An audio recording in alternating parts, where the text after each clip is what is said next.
Hey folks, welcome to another video on the 67Stang channel. So in one of the last videos, I forget which one it was because I've got several uploaded waiting to go live. But anyway, you may remember that we had an issue with the electrical system. That the headlights were flickering and the tail lights weren't working. So I did a little bit more digging, found the parking lights weren't working anymore, but the brake lights worked fine. The reverse lights work fine.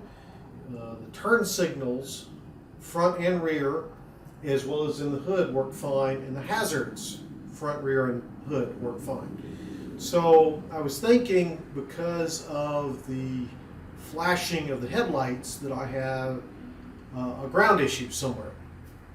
So I had a friend come over yesterday, a colleague of mine, Tim Gaunt, who actually works with me. It's thus the word colleague. He has been a former mechanic and really gets or knows a lot about electrical and stuff that I don't know. So had him come over and we started troubleshooting the problem. So what we'll do is go over here and I'll show you what the problem turned out to be, and then I'll talk a little bit about how we tested it, and then I'm going to fix the problem.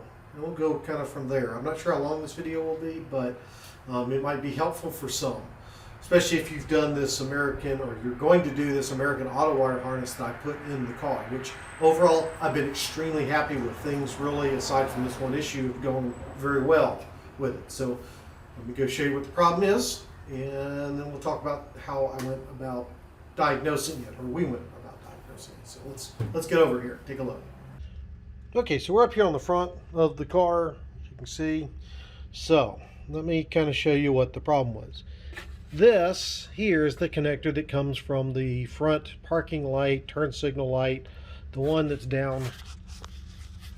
Let's see if I can get up under here. That one right there, right? That's down here on the valence panel. Okay, those, if you remember back to some older videos, are well, it's brand new on both sides. I had misplaced those, lost the original ones, so I'd got some new ones. Well, they came with this nice original style 3-prong connector. I did not want to, because these were new, I didn't want to clip these like the instructions for the American auto wire harness called for. They called for clipping these out, rewiring them for a new style connector that they use. Okay, I didn't want to do that, so I got from my wife's company. She works at Gander Outdoors. Anyway, or Gander Camping. Anyway, I forget what it's called. I know it's silly, but so I got these pigtails here that I wired into the harness back over here with this mess. It didn't look this bad. There were other, but anyway, there, did that here, and I did that over here on the other side. Well, what I found out, what I did wrong, is I got confused. I had the ground wire wired into the power, and the power wired to the ground, and it was a mess. It was a mess. So, and it wasn't easy for me to troubleshoot. And now we'll go back in and tell you why it wasn't easy to troubleshoot for me, and then how we troubleshooted the problem. And then I'm going to get in here and fix it. So let's go talk about that. Okay, so to talk about the issue, or how I went about troubleshooting, I guess, and what the issues were. So I'm not an electrical guy. I know that you're not supposed to touch it, and water and electricity don't mix, or I guess you could say they mix too well, and you've got a positive, negative, and you got to complete the circuit. I get the basics of that. So what I thought initially was, with the headlights working but flickering, and the blinkers working front and rear, but the tail lights weren't working, I didn't even really think about the parking lights. Honestly, it took me a while to realize the front parking lights weren't working either. So I thought the problem was back at the rear end of the car. that I had a bad ground back there. So that's where I started. Went back there, did find out using some tests. So let me stop there real quick and show you some equipment that if you have to do.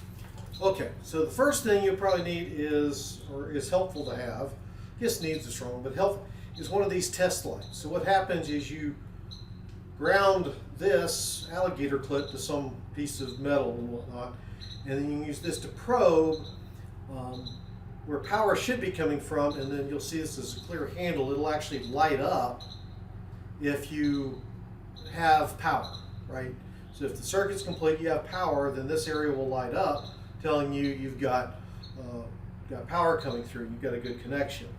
The strength of the light will kind of help you indicate is it strong power?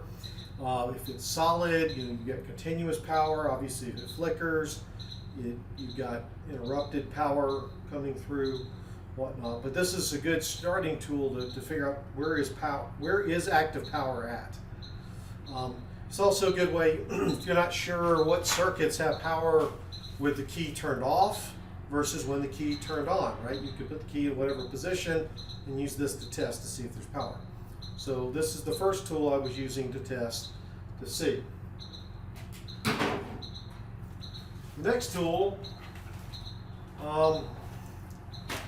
is this little, I guess, volt amp meter electrical testing thing that I've got. This particular model, which seems to work pretty well, is an Innova, INNOVA 3320. Not very expensive, but you use this and actually measure. This little tool I just showed you just says, do you have power? This will actually tell you if you have power. So you can put it on, whatever you're looking for, measure the ohms coming out of it, do a volt test off your battery, do an amp test over here. So anyway, it works for direct current and alternating current. You can also check for overall connectivity. You have, if you check one end of a wire, is it connected? I use this a lot when I was actually putting together the wire harness and putting the dash together, just to make sure everything was working. So I was using this tool here to do that. So let me go and talk about how we tested what we were doing, or what we got. So we started in the truck. And actually, let me go, and I'll bring you back there. Open up the trunk, and we'll kind of talk back there so you can see what we did. Go. So, gotta get the keys. No, there's it. To the trunk. Okay, so guys, remember the wiring harness running down to here. So I had to figure out what went what. So this first off is a 12 volt constant power wire coming if the key is, I think this was key on. Could be constant. I don't remember, honestly. But anyway, so this, first thing we did was check to see if this had power using the test light, and it did. So we knew that wire was good, but it's not tied into the light circuit at all, so we just testing that. This stuff you see here, okay, sorry about that. My wife came out and interrupted me, so I don't remember exactly where I was. Anyway, so you can see the various connectors on here and whatnot. So what we did to start testing, first I wanted to test the ground. So you can see I've got the, oops, where is it? The ground is this wire running up here. It loops back up and runs underneath this. And sorry about the light, but it is what it is. And then I've got pretty much everything back here grounded to the original ground screw for the tag light. So I tested that. So what I did is I used, let's see if I can do this, my amp meter that I was showing you, or voltmeter, or whatever it's called. to check the connectivity. So I put a lead over. Let's see if I can. I'm not sure I can do this one-handed. I'm going to try to do this one-handed, and you're probably not going to get to see anything, but you might hear something. So I went over here to the ground coming off the top and went over to this ground screw, and you heard the beep. Okay, so again, I just ran one lead from there to, let's see if I can get my finger out of the way, from this screw, right, over to this. So that told me that ground was good, and I did the same thing on this other side. Now, if I thought about it, that ground works for both the tail lights and the blinkers, and because those were working, I knew the ground was good. I should have thought of that. I didn't, but it makes sense. So then what I did is I started on this side to see if maybe this plug was a problem. So we unplugged this and still had the problem. So I unplugged it on the other side, still had the problem. So it was nothing in the plugs that we could tell. We also ran a voltage check with the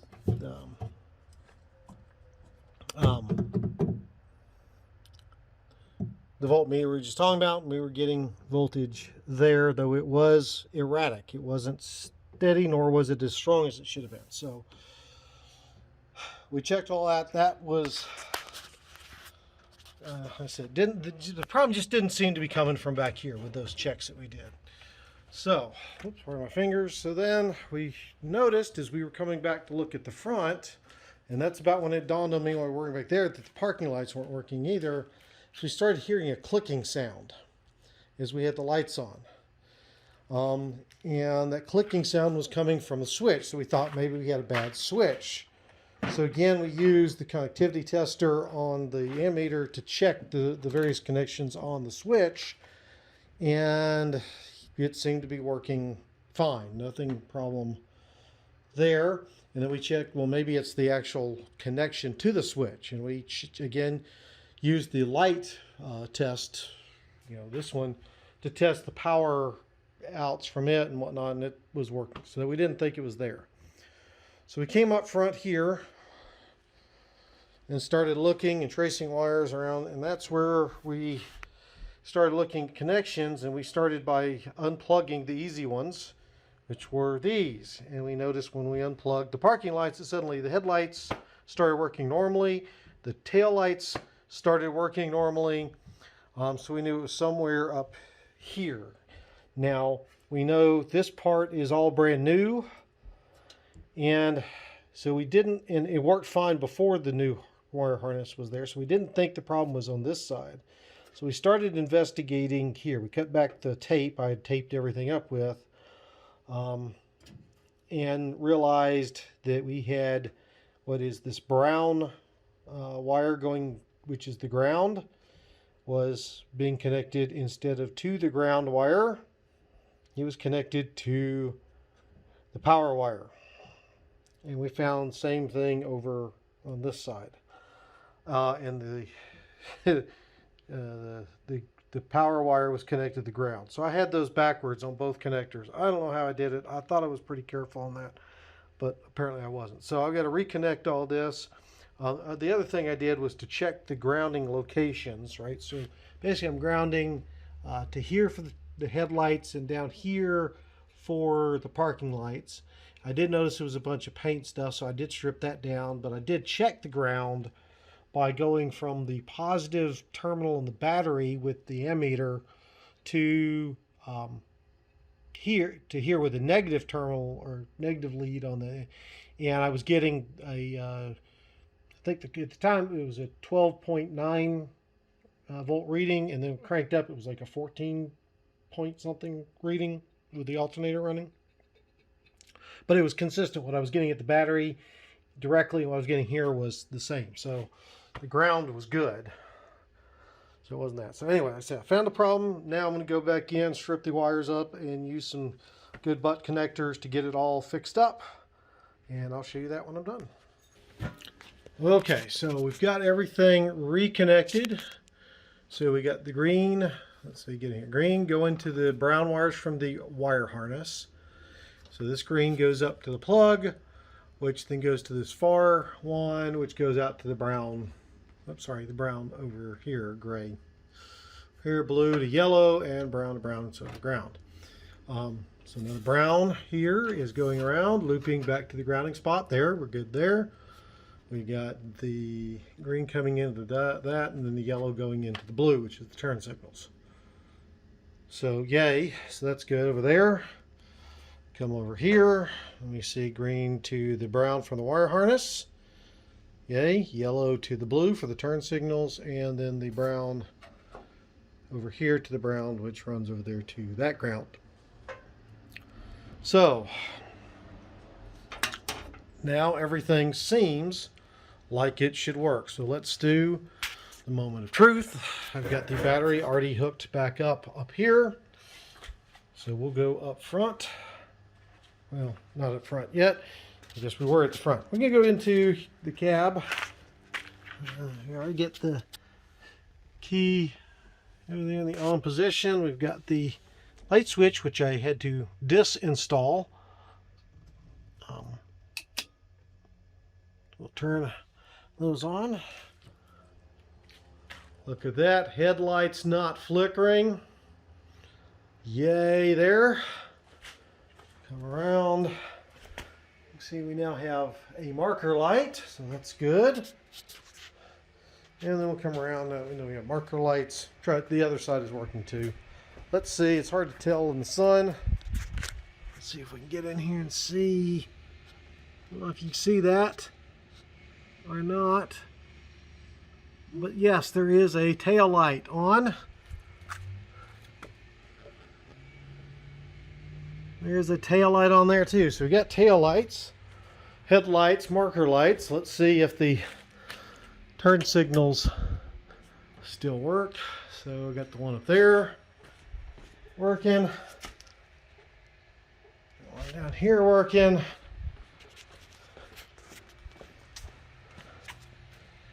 And I don't know if you can see that or not, but yes, the left one is working. Let's try the passenger side. So that one in the hood is working. I just shined the flag. See the flashing on the lid of the container there. So that one's working.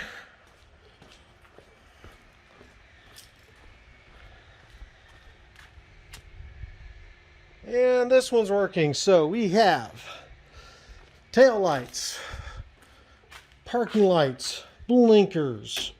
And I'm going to assume that the hazards are still working. Yep, hazards are still working. I'm not going to go around the car. Other thing I want to do is go from headlights down to just parking lights. Make sure that's still working. Yes, the parking light there is working. And the tail lights are working. So we have fixed our problem. So yeah, we finally got that problem tracked down. Very happy to have that done. I was really nervous with the wiring because I've never done wiring before, let alone rewire an entire car. Okay, I've run speakers. I think about it. I've run speakers both in a car because I put the original stereo system in here in the 80s. Not the original, but the aftermarket stereo in the 80s. I did all the wiring for the surround sound in my house. And I've run a bunch of network cable over the course of my career, but I've never rewired a whole car, so I was very nervous. So to have this straightened out and now working is a big thing for me. So what I'm going to do next, I'm going to button all this up, get those connectors, shrink wrap, get the electrical tape put back on there, get the headlights rings back on, get that stuff done, and then I'll be done with the lights. We still have a lot to do though. I've got to get the heater box in, I've got to get the dash in. I haven't decided if I'm going to go ahead and put the steering wheel back on. I'm going to try to go ahead and try to fix it. Like I said, I'm trying to get some ideas. I know Eastwood has a kit that's $70-80, I think, for steering wheel repair. Or if I'm going to wait, because eventually I plan to put power steering. I want to put a Borgeson power steering kit on this car just to make it easier for myself and my wife and future generations. that. So we still got to do that. So we got a lot to do, but of course we got to get the front seats back in the car. But anyway, we're getting very close. I really think that if we keep pushing along, I may get to drive this car again for Christmas. Wouldn't that be wonderful? So anyway, hope you've enjoyed the video. If you have, if you find any of the tips that I put in useful for your own purposes of trying to track down electrical gremlins, let me know. If you have other tips, because it was hard to try to find things for me on exactly ways to troubleshoot. A lot of it starting at the battery to test grounds. I'm trying to test taillights. How am I supposed to get from the battery all the way up here to test grounds back here? That doesn't friggin' work. So anyway, like I said, if you got any tips, throw them in the comments. Be greatly appreciated. If you've got ideas, anything, you know the drill. Just leave the comments. With that, guys, look forward to it and see y'all in the next video. Okay, like seems to happen more frequently than I care to admit. I've run into a little issue, so the video is not quite over because I thought this was something important to share with y'all. So you may see that screw sitting right down there. That is one of the screws for the headlight retaining ring. The one I pulled out, because that's not the original, is right here. It was pretty stripped out. It didn't want to loosen up. So I had to run up to Ace Hardware and get another screw that was slightly bigger to put in there to hold it in. But that means now I'm having to enlarge the holes, let's see if I can get that in there, for the screw head to go through because they are bigger. So all I'm doing is using my rat tail file down there, rounded file, to enlarge that hole a bit to get the screw head through there so it will lock in place as expected. So just wanted to give you all that quick little tip. Now to get that screw, the stripped screw out of there, I actually had to use two screwdrivers. I had to use the Phillips head to back it out because it's a Phillips head screw. Then I had to stick a flat blade behind it to kind of push on the head of the screw to put the tension on it so it would actually screw out. So I just used a little flat blade screwdriver like this to get in behind the screw and kind of push out with it while I was turning it with the Phillips head to get it out. So that worked out really well. So anyway, just wanted to show that to you. This should be done very soon once I get this thing reamed out. And if you watched I'll show a picture of it. There we go. So with that, this is the end of the video. Thanks.